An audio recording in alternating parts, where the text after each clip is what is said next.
दो चीजें आपकी शख्सियत की अक्कासी करती हैं।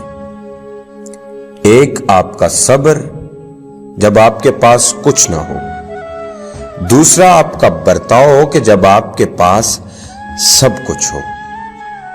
जिंदगी बहुत मुख्तसर है, समझ आते आते गुजर जाती है। दिल में कोई बात ना रखें, झगड़े तवील ना होने दें, माफ कर दिया करें, क्योंकि माफ करना अल्लाह ताला को पसंद है। अगर ताल्लुक में अदाकारी नहीं बल्कि वफादारी का मामला रखा जाए तो हर रिश्ता बहुत अनमोल हो जाएगा।